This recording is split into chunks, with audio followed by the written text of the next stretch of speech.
Jakie funkcje powinien mieć Pro zegarek? Przeanalizowaliśmy setki waszych komentarzy pod naszymi recenzjami i dzisiaj odpowiemy sobie na pytanie, jakie funkcje są dla was najważniejsze.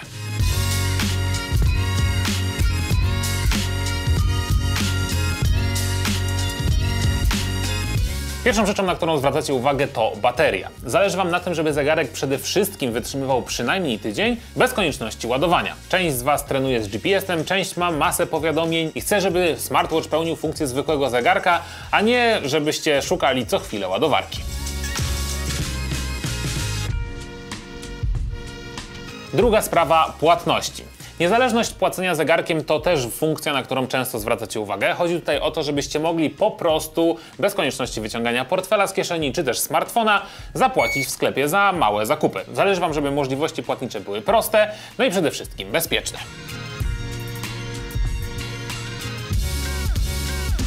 Komunikacja. Wielu z was z zegarka chce po prostu ściągać. Zależy wam na tym, żebyście mieli dostęp do galerii, czy na przykład wyświetlania obrazków w Messengerze, czy innych komunikatorach. Część z was zwraca także uwagę na sposób odpowiedzi. I tutaj proste komendy to nie wszystko, czego oczekujecie, zależy wam na pełnej klawiaturze, no i przede wszystkim uniwersalności, czyli nie tylko na odpowiadaniu w wbudowanej aplikacji SMS, tylko na przykład na dostępie do WhatsAppa, Messengera oraz innych komunikatorów, no i pełnej niezależności w postaci klawiatury. Ważnym aspektem jest także komunikacja dwustronna, czyli możliwość po prostu rozmów przez zegarek bez konieczności wyciągania telefonu. Ja sam często mam tak, że czasami nawet potrafię odebrać telefon na zegarku nosem, bo na przykład niosę zakupy i nie mam po prostu ręki. Wymiana słów na zasadzie oddzwonię później lub nawet wymiana kilku zdań, które są potrzebne na przykład do tego, żeby wrócić się do tego sklepu i kupić jeszcze butelkę mleka, no po prostu przydają się, że mamy na nadgarstku taką możliwość.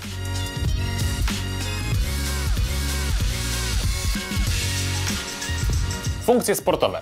Część z was używa zegarka do mierzenia swoich aktywności. I tutaj mówimy o trenerze na nadgarstku, mówimy także o nie tylko zwykłych pomiarach aktywności, ale także rysowaniu trasy przez GPS, podawania wyników przewyższeń, nurkowania, golfa, czy na przykład barometru oraz wysokościomierza. Tutaj zegarek musi mieć także funkcję możliwości eksportu i importu wszystkich waszych zapisanych wyników oraz map, po to, żebyście mogli na przykład udostępnić je w aplikacji Strava, czy wgrać gotową trasę prosto na zegarek i mieć ją niezależnie na waszym nadgarstku. Niemniej ważne są pomiary zdrowotne i tutaj w bardziej zaawansowanych zegarkach mamy możliwość mierzenia EKG.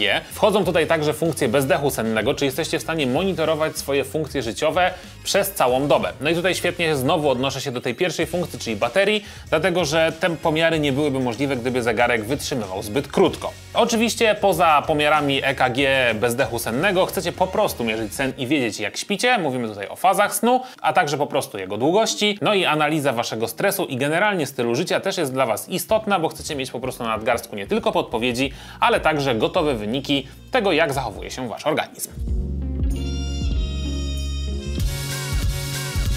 Niemniej ważny jest także wygląd, dlatego że zegarek pełni funkcję jednak biżuteryjną, no i chcecie, żeby pasował do większości stylówek, więc nie może być szpetny, najlepiej, żeby był dyskretny, no i część z was woli paski gumowe, a część na przykład bransolety. Nie bez powodu pokazywaliśmy wam te wszystkie funkcje na Huawei GT5 Pro, dlatego że partnerem tego odcinka jest właśnie firma Huawei. I jeszcze teraz dwa słowa o cenach.